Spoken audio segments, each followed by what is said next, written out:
टिडलागढ़ महावीर पंचायत धर्मशाला कुशलेश्वरी माली समाज नूतन कार्यकर्ता चयन। टिडलागढ़ महावीर पंचायत धर्मशाला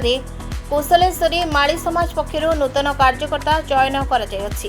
समाज नूतन सभापति भावे नारायण ग्रामर श्री तापस पटेल, उपसभापति खोलान ग्रामर श्रीमती जाज्ञसेनी पटेल, संपादक सर्गीगुड़ार ओंकार पटेल, सह संपादक बांदुपलार श्री काशीनाथ पटेल और कोषाध्यक्ष भावे श्री अजित पटेल मनोनीत होता बेले मुख्य अतिथि भाव में बलांगीर जिला उपसभापति श्रीजुक्त शशांक पटेल जोग देते। अन्य अतिथि माने हेले सईतलारू जिला कोषाध्यक्ष परशुराम पटेल, पंचम पटेल, टिडलागढ़ बसंत पटेल, तुरेकेलारू श्री चूड़ामणि पटेल योगदान करथिले। परिचालना कमिटी सभापति हेमंत पटेल सहित मंच को परिचालना करथिले इंद्रमणि पटेल और कृपा सिंधु पटेल। समाज को सुदृढ़ करने सहित शिक्षा स्वास्थ्य को गुरुत्व देवा सहित समाज को उन्नत मानर गठन करने समाज मूल लक्ष्य अटे बोली मत पोषण करथिले। टिडलागढ़ उपखंड में प्राय 15टी ग्रामरू अनेक माली समाज नारी पुरुष योगदान करथिले। जय जगन्नाथ, नमस्कार। मु श्रीक्षेत्र लाइव को स्वागत करुच्ची। दर्शक बंधु आम बर्तमान जो बलांगीर जिला टिटलागढ़ धर्मशाला एठी कोसली माली समाज पक्षर एक बैठक होता, नूतन बैठक होता, नूतन कार्यकर्ता चयन कर 15टी ग्राम लोक मैंने आते, जिला स्तर आते, जेहेतु तांकर समाज को नहीं किपर उन्नति क्षेत्र में जी, महिला माने स्वावलंबी हे, छात्र छात्री मैंने केमी उपकृत हे, पाठ पढ़े, आग भविष्य केमी उज्जवल हम से आज कोसली माली समाज पक्षर धर्मशाला एक बैठक बसला। नूतन कर्मकर्ता चयन कर जो कि लोके जेपरी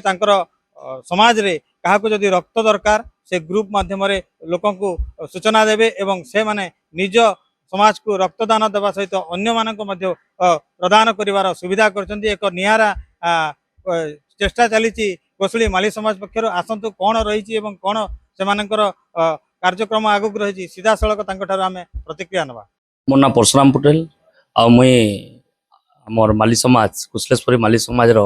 बलांगीर कोषाध्यक्ष अच्छे। आर आज टिटलागढ़ जेन सभा चली सभार उद्देश्य होचे आम टिटलागढ़ ब्लॉक रो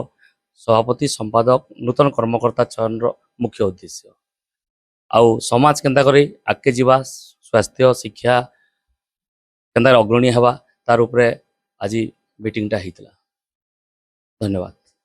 और कुशलेश्वरी पटेल समाज सभा होता आज मुख्य उद्देश्य था ब्लॉक मैंने कमिटी गठन करवाटा और मुख्य उद्देश्य हूँ जेनटा कि आम समाज डेवलपमेंट किपर हो पार्बा सेटा मुख्य उद्देश्य था। और से शिक्षा के मुख्य उद्देश्य मैंने ये लक्ष्य रखीचु जेनटा कि आम जन के दुई जन के दायित्व भी देसु प्रति गाँव के बुली बुली प्रत्येक आम माली समाज समस्त को से चेक करेंगे प्रति समाज मैंने पिला स्कूल जाऊन कि नहीं तार बाहर आम इलेक्ट्रोनिक मीडिया दायित्व दीसु जेनटा कि गोटे व्हाट्सएप ग्रुप अच्छे जेनटा कि आम मेडिकल हेल्प कर लोक जस्ट एवं जनता कि गोटे गोटे ग्रुप है जे जड़े किसी ब्लड दरकार थी समाज हो कि अन्य क्या भी हो आम तुरंत माने माने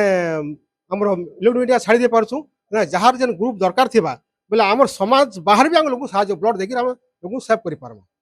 आम समाज मुख्य उद्देश्य अच्छी। आम एग्रिकल्चर आम नहीं एग्रिकल्चर आम समझ डेभलप हो पार्बा तार शिक्षा डेभलप यहाँ मुख्य उद्देश्य। मोर ना जाज्ञसेनी पटेल खोलान ग्राम उपसभापति हिसाब से चयन होचे। आमर उद्देश्य होचे नारी मन के केंदा कर घर बाहर के करबू आउ भल डेवलपमेंट माने एजुकेशन देमु भल व्यवस्था करबी ताको छुआ पिला के केंदा को एजुकेट बढ़ाबे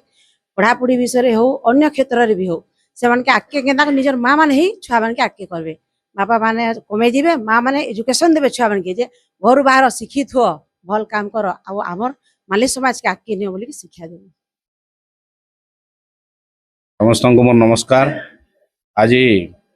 टिटलागढ़ ब्लॉक रो माँ कुशलेश्वरी माली समाज रो गोटे बैठक बसैलु आओ टिटलागढ़ ब्लॉक रे प्रायतः आमर 15 खण गाँव रे आमर माली माने अच्छन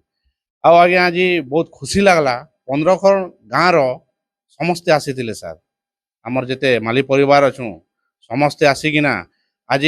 दिन टे बहुत खुशी दिन जेहेतु आज नूतन कर्मकर्ता चयन करागला आओ ए सभारे मते नूतन भावे सभापतित्व करवा लगी सभापति रूपे बाछिछन से लगी मोर माली समाज समस्त को मोर हृदय नमस्कार। आओ देखुन सर आमर माली मनकर होचे कृषि भित्तिक कार्य जेनटा चाष रे तो अच्छु आज्ञा चाष समस्ते करूछन बाकी आमे देखुछुं जेन माने कि पढ़ारे अधारे छाड़ी दउछन बहुत दुखर कथा आज भी आम डिस्ट्रिक्ट उपसभापति आउ संपादक संपादक सबु थिले सेन भी आमर मीटिंग रे पास है जे माली समाज रो जेन छुआ पढ़वारू वंचित होउछे पैसा अभाव रु लागी हो कि जे कोनोसी कारण रो हो आमर पहला आमर चेष्टा रहबा जे से छुआ के साथ आमे एजुकेशन देमु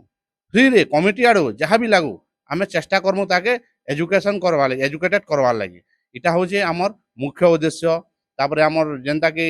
आज देखुन सरकार जेनटा कहूचे नारी मान के जेनटा गुटे ये करछे तो आमर मुख्य उद्देश्य होचे नारी माने केनता करबे आमर समाज रे आगे बढ़बे तो आज बहुत खुशी कथा आज आमर टिटलागढ़ ब्लॉक रे गुटे उपसभापति मध्य जने नारी अछन एतकी कोई मोर वक्तव्य रखुछन नमस्कार देखुथिले सभापति कहतु उपसभापति कहतु एक मुख्य कथा अछि एटी महिला जने मध्य कार्यरत अछंती एवं गोटे पदवी रे पदोन्नत होइछंती जेहेतु महिला सशक्तिकरण थाए समाज पक्षरे महिलार कार्य प्रथम रे थाए जेहेतु महिला सब किछि करे थाए जेते छात्र छात्री को पाठ पढेबे समाज को उन्नति दिगरे आनिबा पई कोसली माली समाज रो एक प्रयास रहिछि जहा समस्त खुशीर कथा बलांगीर जिला टिटलागढ़ ओडिशा वीर मुख्य संतोष कुमार पटनायक रिपोर्ट श्रीक्षेत्र लाइव टिटलागढ़ ओडिशा वीर मुख्य संतोष कुमार पटनायक रिपोर्ट श्रीक्षेत्र लाइव।